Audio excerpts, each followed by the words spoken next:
Boa noite, meus irmãos. Saúde, amada igreja, com a graça e com a paz do nosso Senhor Jesus Cristo. E hoje me coube essa responsabilidade de trazer a palavra do Senhor para os irmãos essa noite. E queria começar com uma oração. Fazer uma oração rogando a Deus que nos abençoe nessa noite fria de 9 de agosto. Então, vamos orar. Senhor nosso Deus, obrigado, Pai, pelo privilégio de poder estudar, meditar e sermos edificados pela Tua Santa Palavra. Esperamos a semana toda por esse distinto momento e pedimos ao Senhor que nos ajude a termos concentração, disposição, Pai, e alegria de poder ouvi-la, de poder sermos transformados por ela. Nos auxilia nessa noite, Santo Espírito de Deus, é o que nós te rogamos, em nome do Senhor Jesus. Amém. Meus irmãos, eu queria convidá-los a abrirem a palavra do Senhor na carta à igreja dos Filipenses. Vamos continuar a nossa série na carta aos Filipenses, capítulo 4. O texto dessa noite está do versículo 10 ao versículo 13. Filipenses, capítulo 4, versículo 10 ao versículo 13. Diz assim a palavra do nosso Deus: Alegrei-me sobremaneira no Senhor, porque agora, uma vez mais, renovastes a meu favor o vosso cuidado, o qual também já tinhas antes, mas vos faltava oportunidade. Digo isto não por causa da pobreza, porque aprendi a viver contente em toda e qualquer situação. Tanto sei estar humilhado como também ser honrado. De tudo e em todas as circunstâncias já tenho experiência, tanto de fartura como de fome, assim de abundância como de escassez. Tudo posso naquele que me fortalece. Tudo posso naquele que me fortalece. Meus irmãos, nós estamos aqui diante de um dos versículos mais conhecidos, de um dos versículos mais curtidos, recitados, postados em redes sociais de toda a Bíblia. Esse versículo aqui, se ele não for o maior, eu diria que ele concorre com o clássico, né? O Senhor é meu pastor, nada me faltará, lá do Salmo 23. Todos gostam dele. Não há quem não goste desse versículo de tudo posso naquele que me fortalece. Até mesmo quem não é cristão tem simpatia, gosta, às vezes coloca lá na sua rede social esse versículo. É um versículo realmente bastante estimulante. A gente utiliza ele para momentos difíceis, né? Quando a gente quer enfrentar um desafio, quando a gente tem um alvo a ser alcançado, quando a gente está com a meta estabelecida, o que a gente faz? Coloca na nossa mente o quê? Tudo posso naquele que me fortalece. Muitas vezes, inclusive, usado como um amuleto, como se fosse uma palavra mágica. Atletas fazem tatuagens desse versículo, escrevem na sua chuteira também esse versículo, usam camisas que tem esse versículo por baixo, né, na tentativa de que, olha, final do campeonato, o momento mais importante da minha vida, tudo posso naquele que me fortalece. Mas, meus irmãos, será esse mesmo objetivo do apóstolo Paulo? Será esse mesmo objetivo do Senhor ao registrar essas palavras na Escritura? Apenas nos motivar a alcançar sonhos, metas estabelecidas, desejos do nosso coração? Será esse o objetivo? Certamente eu creio que não, meus irmãos. O nosso texto de hoje fala de algo muito maior do que alcançar metas, muito maior do que alcançar objetivos e sonhos. Hoje nós vamos ver que essa passagem não se trata a respeito do que queremos vencer ou do que queremos almejar, mas é a respeito de algo maior, a respeito de um Deus Todo-Poderoso que cuida do seu povo. Veja só, tudo posso naquele que me fortalece, é a respeito de um Deus poderoso que cuida do seu povo. Esses versículos eles falam sobre Jesus e a sua promessa de estar com o seu povo todos os dias até que ele volte. Dessa forma, então, nosso texto fala sobre o Senhor Jesus, aquele que fortalece sua igreja a viver em gratidão e contentamento. Nosso texto fala sobre isso, meus irmãos, sobre o Senhor Jesus, aquele que fortalece a sua igreja a viver em gratidão e em contentamento. E como então que o Senhor Jesus fortalece a sua igreja a viver em gratidão? Veja o versículo 10. Alegrei-me sobremaneira, diz o apóstolo Paulo, no Senhor, porque agora, uma vez mais, renovastes a meu favor o vosso cuidado. o qual também já tinhais antes, mas vos faltava oportunidade. Meus irmãos, aqui o apóstolo é um cristão grato. Está claro que o apóstolo Paulo aqui é um cristão grato. Ele reconhece a bondade do Senhor na sua vida. O nosso texto mostra justamente isso, né? Que por causa da atitude desses irmãos da igreja de Filipos em agirem em amor, por trás disso o apóstolo Paulo enxerga a bondade do Senhor.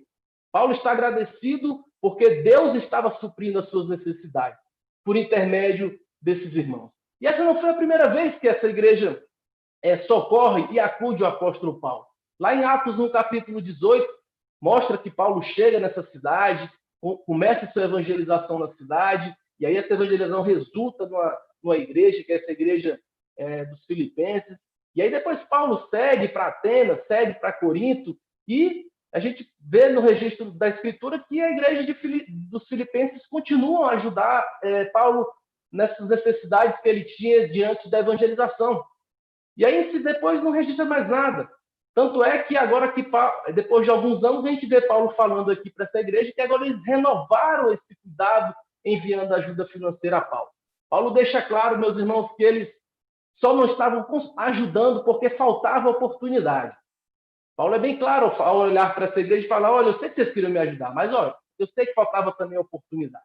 O apóstolo entende que eles não podiam não estar tendo meios de poder ajudá-lo, por mais que eles quisessem ajudá-lo.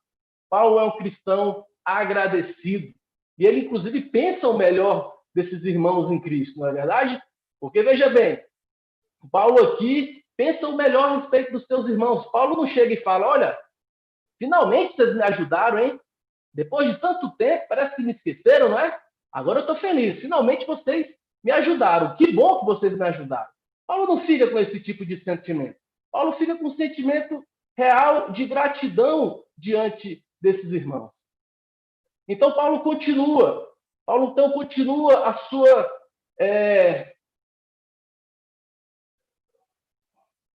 Um instante, meus irmãos, que deu um problema aqui no tablet.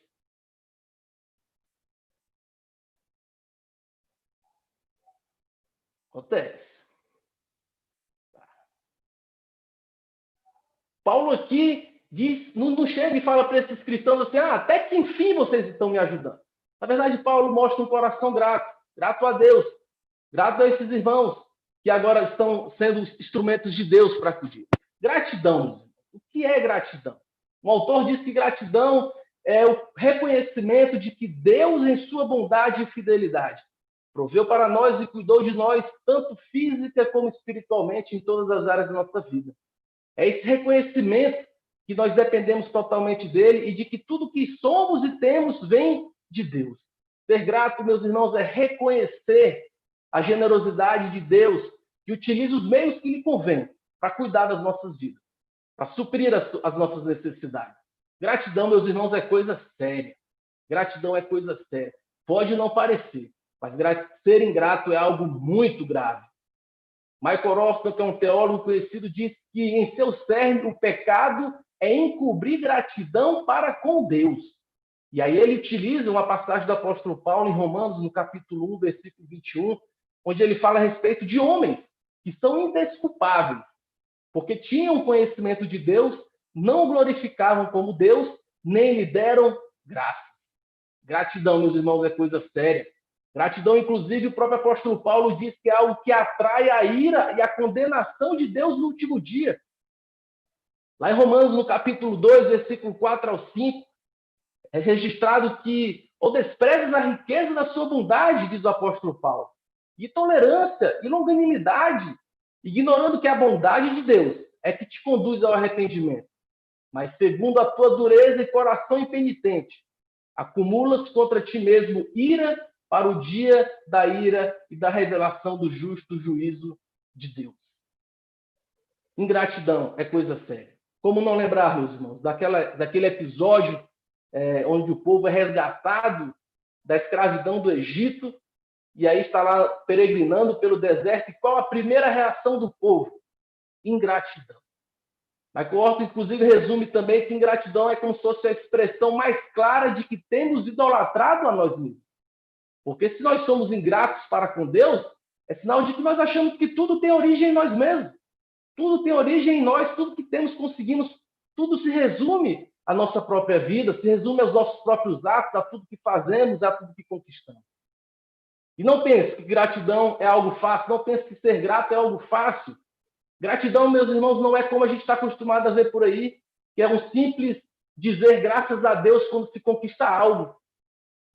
Falando apenas com os lábios, né? Esse termo, graças a Deus, ele praticamente virou um dito popular.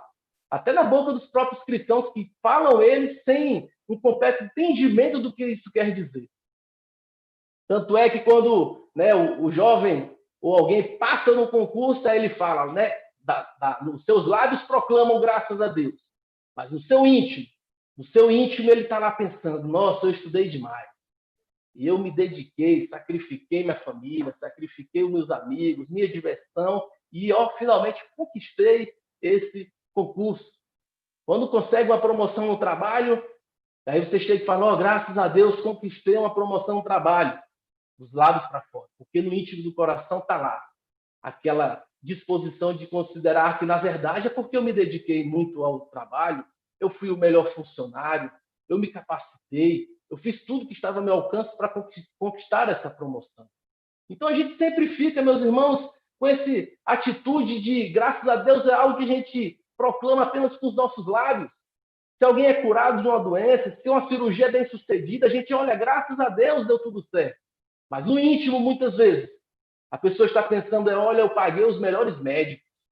Olha, eu paguei os melhores remédios. Eu fiz tudo que estava à minha disposição para conseguir a melhor cirurgia, o melhor procedimento, o melhor hospital. Então, deu tudo certo. Graças a Deus, nos lábios. Mas no coração, não é graças a Deus, é eu consegui.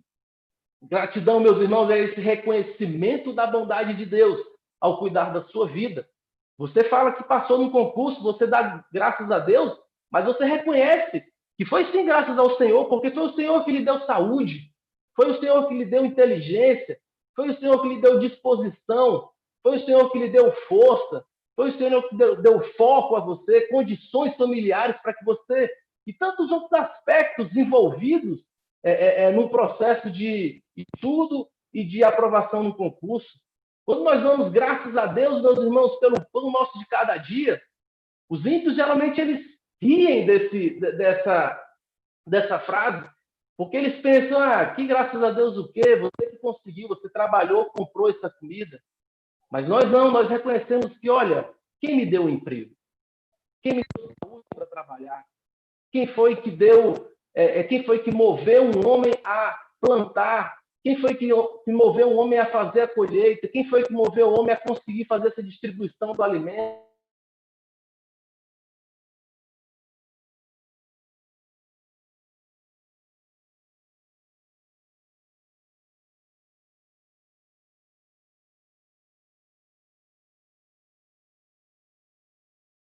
Sejam os aspectos maiores ou os menores. Gratidão, meus irmãos, é buscar uma vida de comunhão, adoração e serviço ao Senhor. Pessoas que com os lábios proclamam graças a Deus e não buscam viver em comunhão com Deus, não é verdadeiro. Não é verdadeiro, não foi isso que aconteceu. É um entendimento equivocado a respeito dessa gratidão. Não à toa um teólogo diz que o que é a verdadeira religião? É uma relação com Deus, voluntária, consciente, que se expressa em uma adoração saturada de gratidão e serviço repassado de amor. Não existe isso de ser grato a Deus e de ter gratidão a Deus e não viver na sua presença. Não existe isso de ser grato ao Senhor e querer viver a sua vida longe do Senhor. Não existe isso. Porque gratidão também é uma expressão de viver santo. Pessoas que proclamam com os lábios que são gratas, mas não querem viver em obediência a Deus, não são verdadeiramente gratas. Gratidão envolve, sim, obediência ao Senhor, uma resposta de obediência ao Senhor. Um catecismo da história da igreja, catecismo reformado de Heisenberg, na pergunta 32, ele faz uma pergunta que é interessante, que por que você é chamado de cristão? E a resposta é, para apresentar a mim mesmo como sacrifício vivo de gratidão a Ele. É o que Paulo chama de o vosso corpo por sacrifício vivo, santo, agradável a Deus. Pessoas verdadeiramente gratas, elas se aproximam do Senhor e querem viver na presença do Senhor, como o apóstolo Paulo nos mostra. Gratidão também é expressa nesse amor horizontal e de serviço ao nosso próximo. Não somente o amor a Deus, não somente essa vontade de se aproximar de Deus, essa busca pela proximidade com Deus, mas também a busca de amor e serviço ao próximo. As boas obras que praticamos são manifestações de gratidão a Deus e de todos os seus benefícios à nossa vida. Meus irmãos, gratidão é algo sublime. É algo extremamente difícil de ser vivido. Inclusive, ser ingrato, vimos que é pecado. Não devemos ignorar essa realidade. E ela só é cultivada com uma vida de comunhão com o Senhor Jesus, que nos fortalece para sermos gratos a Ele por tudo. Eu, inclusive, deixo uma sugestão e um exemplo de um missionário chamado George Miller a respeito de gratidão. Ele tinha um hábito bastante peculiar de anotar as suas orações. Então, ele, quando fazia um pedido a Deus, ele anotava o dia que ele fez o pedido e depois anotava o dia que ele foi respondido. Então, esse homem, ele tem registros que falam de mais de 5.000 orações respondidas. Que tal, meus irmãos, agora você para exercitar a gratidão e conseguir ter mais sensibilidade de reconhecer a boa mão do Senhor na sua vida? Comece a anotar as benfeitorias do Senhor na sua vida. Isso, com certeza, nos ajudará a sermos mais gratos, a reconhecer com mais clareza e com mais constância essa boa mão do Senhor e nos conduzido, assim, a uma vida de gratidão. Mas também, meus irmãos, o texto nos fala que Jesus fortalece sua igreja para viver em contentamento. Veja o versículo 11. Digo isto não por causa da pobreza, porque aprendi a viver contente em toda e qualquer situação. Tanto ser estar humilhado, como também ser honrado. De tudo e em todas as circunstâncias já tenho experiência. Tanto de fartura como de fome. Assim de abundância como de escassez. Contentamento, meus irmãos. Contentamento. O que Paulo também diz que, junto com a piedade, é fonte de lucro. Os puritanos diziam que contentamento é a joia rara da vida cristã. O que é o contentamento? E antes de entrarmos a respeito desse aspecto positivo do contentamento, eu queria destacar aqui alguns aspectos negativos, né? O que não é contentamento? Meus irmãos, contentamento não é ser indiferente. Não é ser indiferente às circunstâncias que lhe cercam. Não é ver as coisas acontecendo e você, não me importa. Não estou nem aí. Não é ver tudo desabando ao seu redor e você ser indiferente. Não é como os filósofos estoicos falavam, né, que aceitavam tudo de forma passiva, chegando a ponto de ser indiferente. Não é também essa reivindicação de ser forte a ponto de nada nos abalar. Então, eu sou tão forte, eu sou tão resistente que coisas acontecem ao meu redor e eu fico inabalável porque eu sou forte. Não é isso contentamento, segundo o apóstolo Paulo quer nos ensinar. Ser contente também não é ser preguiçoso. Há também essa confusão. Pessoas acham que ser contente é ser preguiçoso, a ser acomodado com a sua vida. Então, a ser conformado com sua vida num conformismo negativo, de que olha tudo ao seu redor e pensa, as coisas são assim mesmo, é porque Deus quer assim, então deixa estar assim. Não é isso que é contentamento. Não é isso. O significado de contentamento está ligado à suficiência. Tanto é que em alguns registros do próprio apóstolo Paulo, como lá em 2 Coríntios 9, 8, não é traduzido como contentamento essa mesma palavra, mas como suficiência. Suficiência em Cristo, meus irmãos. Contentamento é isso, suficiência no Senhor Jesus, no seu reino. Contentamento é amar a Deus e aceitar de bom grado a sua vontade, os seus atos, reconhecendo que esse é o melhor caminho. Pois as suas obras são perfeitas, os seus caminhos são perfeitos. Então nós aceitamos de bom grado tudo que o Senhor tem nos dado, tudo que Ele tem feito a nosso favor. É como Moisés diz lá em Deuteronômio 32, que eis a rocha, suas obras são perfeitas, porque todos os seus caminhos são juízo. Deus é fidelidade, e não há nele injustiça, é justo e reto. É olhar para si mesmo, se ver preenchido, é se ver, né, completo. Pessoas vazias são descontentes. Então, certamente podemos fazer esse tipo de analogia. Ser contente também tem a ver com descansar em Deus, estar descansando no Senhor. Uma autora chamada Nancy Wilson, ela faz esse apontamento de forma interessante, ligando o descontentamento à inquietação. Que pessoas inquietas, pessoas insatisfeitas, que não desfrutam de descanso e de tranquilidade, são pessoas que faltam contentamento, pessoas que não têm contentamento em suas vidas. E contentamento, assim como a falta de contentamento, assim como a ingratidão, é algo também grave, meus irmãos, é pecado. Um autor chamado Jerry Bridges, que já foi citado aqui, ele faz uma percepção interessante quando ele diz que o primeiro pecado da história envolveu o descontentamento. Deus havia dado tudo a Adão e Eva.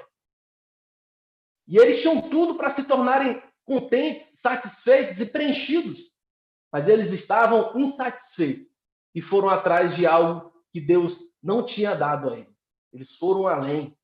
O nosso 10º mandamento fala sobre isso.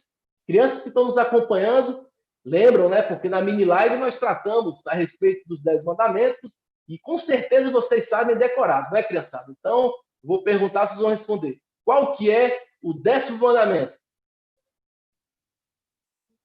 Eu acredito que todos responderam bem, que é: não cobiçarás a casa do teu próximo, não cobiçarás a mulher do teu próximo, não cobiçarás nem o seu servo, nem a sua serva, nem o seu boi, nem o seu jumento, nem coisa alguma que pertence ao teu próximo. O nosso catecismo destaca que o aspecto positivo desse mandamento, o aspecto que exige algo de uma prática positiva da nossa parte, é que cumprir esse mandamento exige contentamento com a nossa condição, bem com a disposição caridosa para com o nosso próximo e tudo que lhe pertence.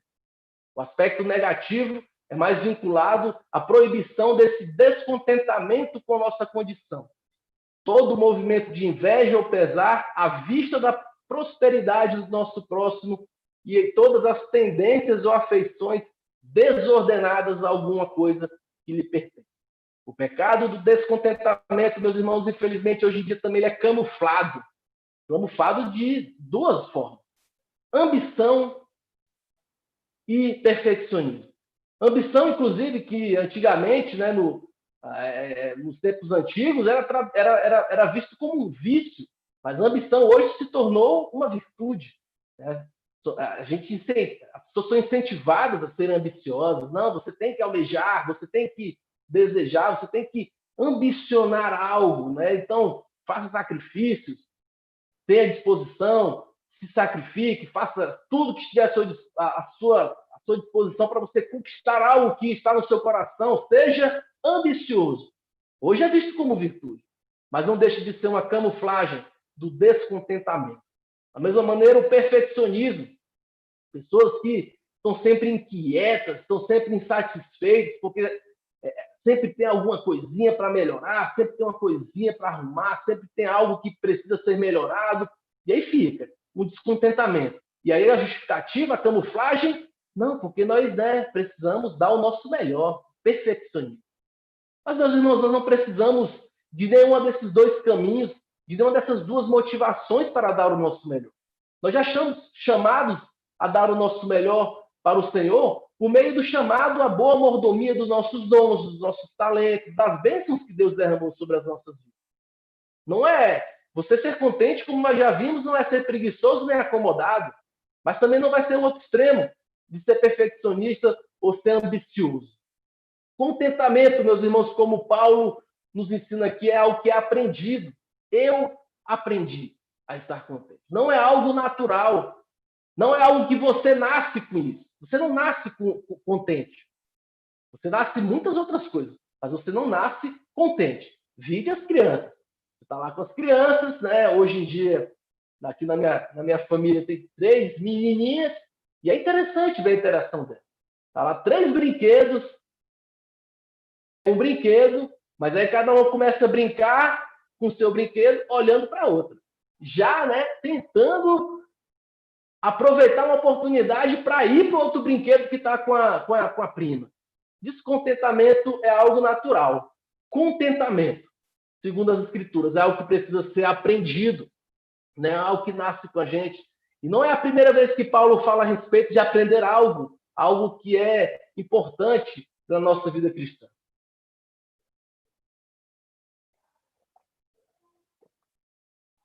Anteriormente, nos versículos anteriores aí, a partir do capítulo, nesse mesmo capítulo 4, ele fala a respeito da ansiedade, e aí ele dá orientações e princípios preciosos para lidar com a ansiedade, de como aprender, como praticar, exercer essa confiança em Deus por meio de orações, petições, ações de graça, ocupar os pensamentos com coisas boas, coisas puras, coisas santas, agradáveis a Deus. Com contentamento não é diferente. É necessário que seja praticado, aprendido, exercitado. Vai envolver, isso Paulo está querendo dizer que envolve uma atitude de nossa parte, que envolve uma disposição mental e do nosso coração. Exige trabalho. É trabalhoso. Não pense que é algo que vai vir de forma mágica, no estalar de dedos. Não, é algo que exige trabalho de nossa parte. Contentamento, meus irmãos, Paulo também diz que é algo que independe das circunstâncias. E aí a gente vê ele listando uma série de circunstâncias opostas que são extremos, entre pobreza e riqueza, fartura e fome, humilhação, honra, abundância, escassez. E é esses exemplos que ele dá. E, meus irmãos, não vamos nos enganar. Não vamos nos enganar, porque Paulo sabe do que está falando aqui quando ele dá esses exemplos extremos. Não ache que só porque eu sou rico eu sou contente. E nem só porque eu não tenho os desafios ante o contentamento. Não ache que só porque eu sou pobre é fácil ser contente. Em todas essas circunstâncias há desafios ante o contentamento. Tanto é que, não à toa, as pessoas costumam falar que não é porque você tem a sua conta bancária com 6 dígitos que você é feliz. Não é porque também você não tem uma conta bancária com 6 dígitos que você é feliz. Tem gente que é rica e que é insatisfeita. E tem gente que é pobre e que também é insatisfeita. Tem gente que está no meio da abundância e é insatisfeita. Da mesma maneira, há pessoas que estão no meio da escassez e que também são insatisfeitas. Tem uma frase bastante conhecida daquele grande empresário do ramo do petróleo, o Rockefeller, nos Estados Unidos. Certa vez perguntaram para ele quanto de dinheiro é suficiente para o homem ser feliz. E a resposta dele, que já era um dos homens mais ricos do mundo à época, foi só um pouquinho mais. E é assim, meus irmãos, o nosso coração ele é esfomeado. O nosso coração ele nunca é satisfeito. Basta ver como as pessoas costumam criar metas atrás de metas. Elas criam uma meta, alcançam a meta, depois que chegam nessa meta, ficam lá, realmente, legal, preciso criar outra meta. E assim fica. O coração do homem sempre fica esfomeado, buscando satisfazer o seu coração, e que nada disso vai satisfazer o coração. Nenhuma coisa criada satisfaz o buraco que tem no nosso coração, a não ser o Senhor Jesus. Então, na escassez, devemos também aprender a viver de maneira piedosa. Tem gente que nasceu num meio humilde, tem gente que nasceu numa família pobre e tem vergonha de ser rico. Quando melhora a condição de vida, fica com vergonha, fica com receio, porque tem muitas posses ante as pessoas que estão ao seu lado. Tem gente que, meus irmãos, fica ofendido quando não é honrado, quando não é lembrado num grande evento. Tem gente que fica ofendido quando é humilhado. Então, nós somos assim. Independente das circunstâncias, somos sempre desafiados a viver esse contentamento. Não vamos nos enganar achando que existe uma circunstância ideal nas nossas vidas para que a gente aprenda esse contentamento. Na verdade, meus irmãos, toda circunstância deve ser vivida com contentamento. É isso que Paulo está aqui nos exortando, que não importa as circunstâncias, nós somos sempre tentados à insatisfação, ao descontentamento. Mas veja o próprio exemplo de Paulo aqui. Veja o próprio exemplo do apóstolo. Sua situação não era boa. Estava preso em Roma, acorrentado a soldados da elite de César ia ser julgado em breve pelo próprio imperador romano. Sua vida está em jogo, meus irmãos. Pessoas, inclusive, estavam difamando Paulo. No decorrer da nossa carta, a gente viu em outros momentos anteriormente que Paulo, de certa forma, defendendo, né, a sua integridade, fazendo defesas da sua pessoa. E aí a gente vê aqui a igreja de Filipos enviando uma oferta ao apóstolo por meio de Epafrodito. Esse Epafrodito, no meio do caminho, adoece, quase morre. Parece que está dando tudo errado. Parece que está dando tudo da pior forma possível ao apóstolo Paulo. E a gente tem essa experiência. A gente está buscando fazer a coisa certa. A gente, às vezes, está tentando trilhar o caminho correto aos olhos de Deus. Mas aí parece que está dando tudo errado. Tudo ao nosso redor vai dando errado. As coisas, detalhezinhos não vão dando certo conforme a gente estava imaginando. Tudo vai ficando mais difícil. E aí a gente começa a ficar, Senhor, né? Estou aqui tentando fazer a coisa certa. Por que essas coisas estão acontecendo então, Senhor? Porque está dando tudo errado? Essa é a nossa reação, geralmente. Uma insatisfação, uma murmuração. E Paulo aqui, meus irmãos, nos exorta e nos chama pelo seu próprio exemplo a sermos alguém contente, alegre, vibrante no Senhor. Alguém que não é esmagado pelas circunstâncias, mas alguém que vive alegre, vive grato e vive satisfeito na presença do Senhor. Paulo, meus irmãos, não julga o amor de Deus pelas circunstâncias ao seu redor. E isso, infelizmente, é bastante comum no meio do povo de Deus. Pessoas fazem associações erradas. Se tudo vai bem na minha vida, é porque Deus não me ama. Eu estou fazendo alguma coisa errada. Se tudo vai bem na minha vida, é porque Deus me ama. Olha só, está dando tudo certo na minha vida. Olha só como eu faço as coisas todas certas, como Deus me ama. Não é assim. Não meça o amor de Deus por coisas estarem dando certas ou erradas na sua vida. Porque se a gente fosse olhar a vida do apóstolo Paulo aqui, nós iríamos, inclusive, questionar o amor de Deus, porque o homem que dedicou toda a sua vida ao evangelho está lá preso numa condição totalmente desfavorável, solitário, sozinho, sem ninguém. Então, o apóstolo Paulo aqui nos lembra isso.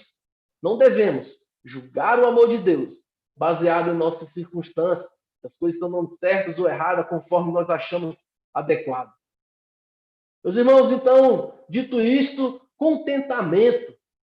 Contentamento, resposta de amor a Deus e a sua soberana provisão nas nossas vidas, providências, caminhos, sua disposição de tudo a nosso favor.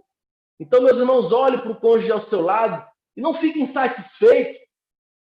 Não fique insatisfeito com o seu cônjuge, mas seja contente no Senhor pelo cônjuge que você tem. Seja contente pelos seus filhos, apesar de todas as dificuldades, apesar de todos os desafios. Seja contente com sua família, com sua condição financeira. Estamos vivendo uma pandemia, está afetando a vida de todo mundo, afetando sonhos, afetando planos, afetando tudo ao nosso redor. Mas diante de tudo isso, qual tem sido a nossa reação? Contentamento ou descontentamento, ou inquietação, ou insatisfação? Queríamos, meus irmãos, estar hoje reunidos em nossa igreja, lá na 900 Sul, no prédio físico, adorando publicamente. Queríamos estar lá. Mas as condições não são boas, e aprova o conselho tomar uma decisão. Decisão que agrada a alguns e desagrada a outros. Qual é, então, a sua reação diante disso? Contentamento ou descontentamento?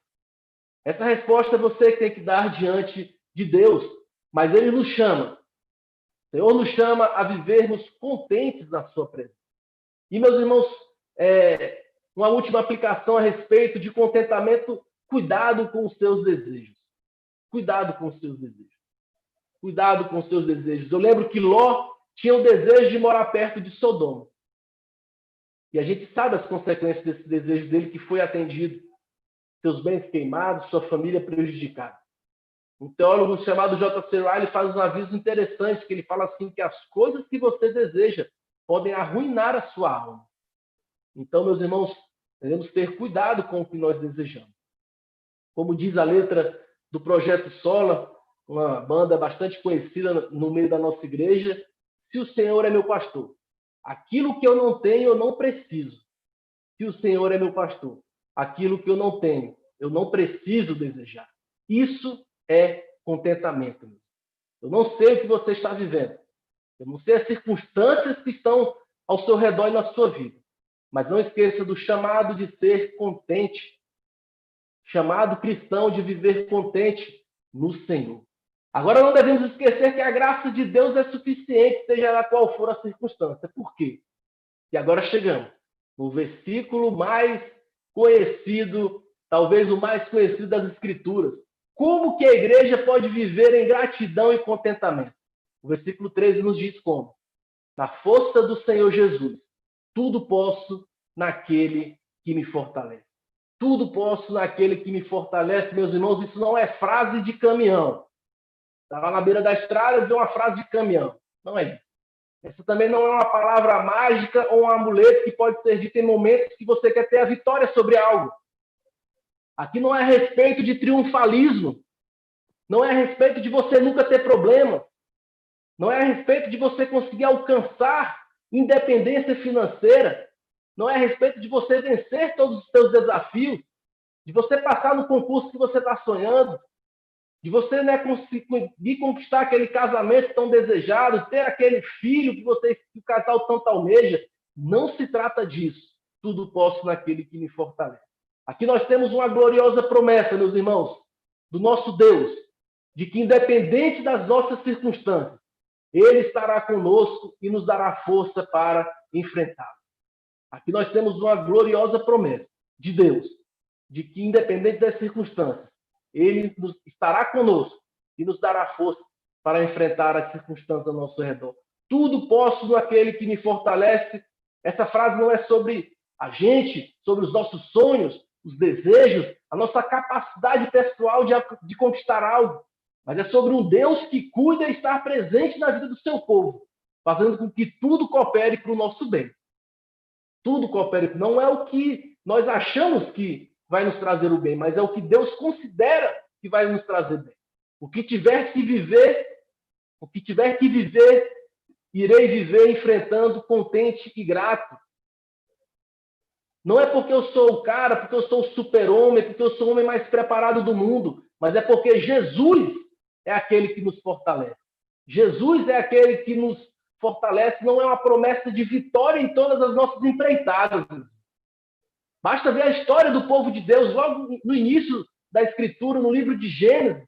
A gente vê um servo fiel do Senhor, que faz tudo conforme a vontade de Deus. Abel. E o que acontece com ele? Assassinado. A gente vê Jó, um fiel também, segundo o próprio Deus, que perde as suas posses, filhos, saúde. Certamente, no caso de Jó, ao fim, Deus restitui tudo. Mas não existe uma regra. Deus é que não está prometendo que vai fazer, que tudo na sua vida vai dar certo e vai acontecer do jeito que você está desejando e sonhando. Veja Abraão, tantas promessas recebidas, não viu muitas das promessas serem cumpridas. Lembra de Moisés conduzindo o povo à terra prometida, mas Moisés não entrou na terra prometida. Lembra de Davi e seus problemas familiares. Lembra de Daniel, sempre o tempo inteiro correndo perigo de vida, sempre com dificuldade, sempre em circunstâncias desfavoráveis. Lembra dos primeiros discípulos, meus irmãos. Estevão, que é apedrejado, outros mortos a fio de espada, degolados, crucificados.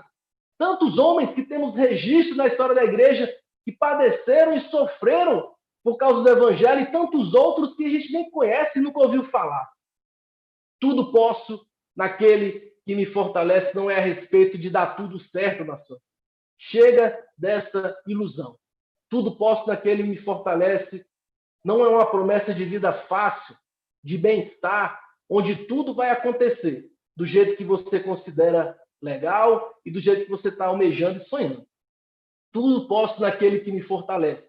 É uma promessa que não importa a situação que você estiver vivendo ou que você vá viver. Jesus, o Deus conosco, o Emmanuel, estará presente na sua vida. A pior situação que você possa enfrentar na sua vida, Jesus estará ao seu lado. E Jesus estando ao seu lado, Jesus estando ao nosso lado, meus irmãos, faz toda a diferença. Você vai aguentar o trânsito, você vai aguentar a dificuldade, você vai aguentar a tribulação, você vai aguentar toda a circunstância que estiver acontecendo, que estiver lhe causando algum tipo de incômodo. Com Jesus tudo é diferente. Seu amor, a força e poder é o que faz a gente seguir firme. Ele é o nosso castelo forte. É como Lutero registrou na canção. A força do homem nada faz. Sozinho está perdido. Mas o nosso Deus socorro traz em seu Filho escolhido. Nada nos assustará com Cristo por defesa. Se temos de perder famílias, bens, prazer. Se tudo se acabar e a morte enfim chegar, com ele reinaremos. Essa é a promessa de que tudo nós podemos naquele que nos fortalece. Promessa, meus irmãos, extraordinária. Promessa extraordinária. Não é uma promessa de vida fácil sem problemas, mas é de ser inquebrável diante delas por causa daquele que nos fortalece, que é o Senhor Jesus. Jesus, meus irmãos, é esse segredo do contentamento e da gratidão. Jesus, o Filho de Deus encarnado, morto e ressuscitado, aquele que reina à destra de Deus Pai e que um dia voltará para nos buscar e fazer nova todas as coisas. Essa é a alegria do apóstolo Paulo. Essa é a gratidão do apóstolo Paulo e o contentamento. Não à toa que ele fala, alegrai-vos, outra vez digo mais, alegrai-vos no Senhor, no capítulo anterior. Esse é o motivo da gratidão do apóstolo, é o motivo do seu contentamento. Tudo posso naquele que me fortalece, é enfrentar não somente a vitória contra a doença, mas enfrentar a morte diante de nós. Enfermidade, morte de entes queridos. Tudo posso naquele que me fortalece não é sobre conquistar todos os seus sonhos, mas sobre enfrentar todas as dificuldades que baterem à sua porta. Tudo posso naquele que me fortalece. Não é sobre resolver todos os problemas do seu casamento, com seus filhos, na sua vida financeira, mas é sobre suportar e enfrentar esses desafios em fidelidade e em comunhão com Deus. Não é sobre você conquistar também o emprego dos seus sonhos ou o concurso dos seus sonhos, mas é você, mesmo fracassando, continuar adorando e servindo ao seu Deus. Isso é contentamento. Por fim, meus irmãos, contentamento não tudo posso no que me fortalece. Não é sobre você nunca pegar o Covid-19 também. Mas é que se pegar, vai enfrentá-lo com fidelidade e confiança no Senhor. Jesus fortalece a sua igreja a viver em gratidão e contentamento. Tudo posso naquele, o Senhor Jesus, que me fortalece. Por isso nós podemos viver gratos e contentes, independente das circunstâncias. Que a nossa vida, meus irmãos, possa ser caracterizada por esses dois elementos da vida piedosa: gratidão e contentamento. Não na nossa força, mas na força do Senhor, que faz tudo, onde nós podemos tudo, naquele que nos fortalece, que é o Senhor Jesus. Amém?